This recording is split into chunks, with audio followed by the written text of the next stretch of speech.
بعد حضرتك يا باشمهندسين ما اتعلمنا مع بعض ازاي نفهم الجزء الخاص بالسنترال موديل واللوكال فايلز الموجوده عندنا. دلوقتي عايزين نخش يا باشمهندسين نعمل بعض البيانات المهمه اللي احنا هنحتاجها في شغلنا. فلازم اروح على السنترال فايل نفسه، بقول له اوبن عشان افتح السنترال فايل. بروح على مكان السنترال فايل اللي انا عامله اهو، اشيل علامه كلمه كرييت نيو لوكال دي عشان اقدر افتح اللي هو الايه، السنترال فايل. اقول له اوبن، هيبدا البرنامج يفتح لي على طول السنترال فايل عشان ابدا اعمل البلانات واخصص. التيم ليدر زي ما احنا بنقول كده بيبدا يخصص البلانات، ايه اللي انا محتاجه عشان اطبع والكلام ده كله يعني. هنلاحظ ان احنا عندنا يا باشمهندسين، احنا اتكلمنا في السيستم، اتكلمنا عن حاجه اسمها الدكت سيستم. فاحنا عندنا الاتش فاك، محتاجين برضو نعمل حاجه للاتش فاك، ومحتاجين اللي برضو للاتش فاك بايبنج، ومحتاجين نعمل بلانات للبايبنج بالشكل ده، ومحتاجين نعمل للفاير فايتنج سيستم، ومحتاجين نعمل الووتر والدرينج والالكتريكال، سواء كان باور او داتا او كان زي ما احنا قلنا في الالكتريكال الباور او اللايتنج او الداتا. تمام. فاحنا محتاجين نعمل كل البلان دي يا باشمهندسين. عشان اعمل الكلام ده هضطر امشي على كل بلان عندي، اقول له دوبليكيت من هنا كده، دوبليكيت ويز ديتيلنج، واروح بقى من هنا اقعد اغير المسمى بتاع الراجل ده، واروح جاي كاتب مثلا عليه بيزمنت، واروح جاي كاتب ده اتش مثلا، اتش فاك بالشكل ده.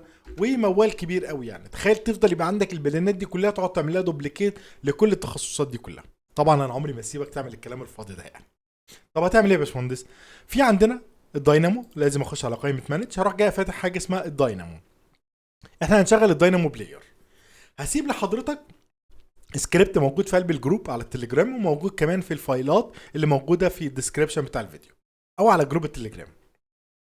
هتيجي من هنا، هتعمل براوز، هتروح على الفولدر اللي حضرتك هتسيف فيه الفايل السكريبت بتاعك. انا مسيفه جوه الملفات بتاعتنا بتاع العمل، جوه السكريبت اللي هو الايه، الخاص بالكومن، عشان ده موجود في كل التخصصات.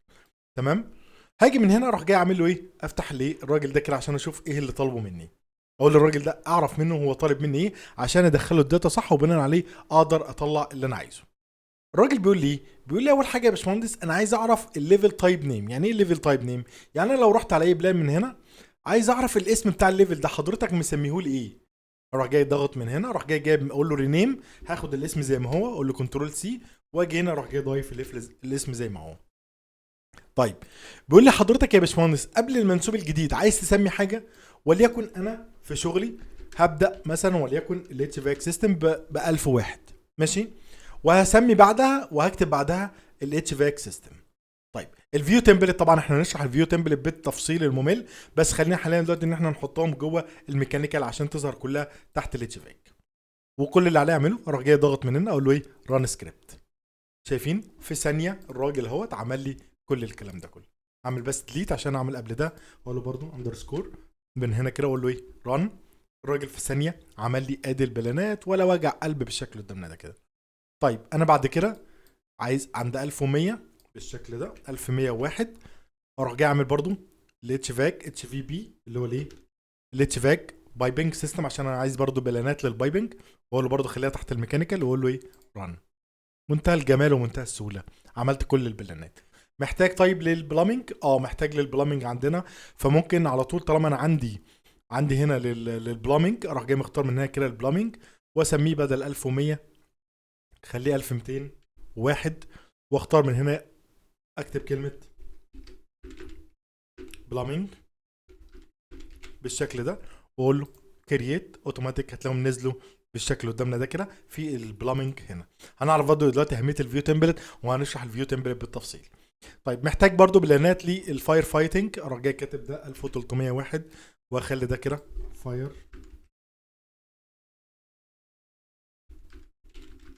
فاير فايتنج، واختار من هنا خليه تحت الميكانيكال ولحد معقب بس ميكانيكال، واقول له من هنا كده 1300 فاير فايتنج، واقول له ايه، كرييت.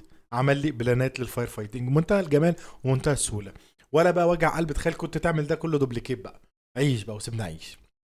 طيب بعد الفاير فايتنج انا محتاج للدرينج، فاختار من هنا وليكن 1400، واخلي هنا ده كده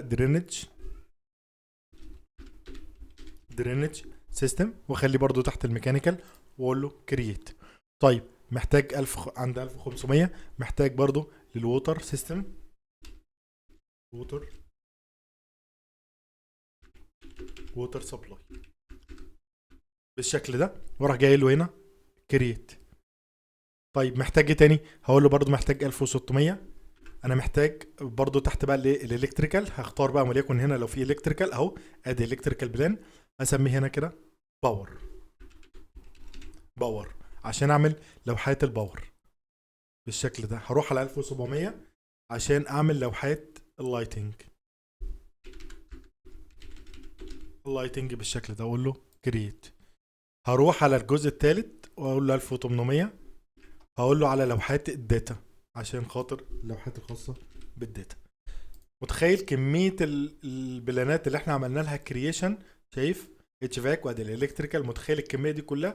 لو سيادتك كنت ماشي تاتا تاتا وخطوة خطوة بالموضوع ده كان ايه اللي حصل؟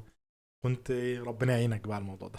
وهنا طبعا الموضوع اللي احنا ازاي نعمل كرييت انا خليتها فيديو لوحده. طب السكريبت نفسه انا عملته ازاي؟ ان شاء الله هتلاقيه في كورس الداينامو. تابع كورس الداينامو وانت هتتعلم ازاي انا عملت اصلا السكريبت ده. شكرا والسلام عليكم ورحمة الله وبركاته.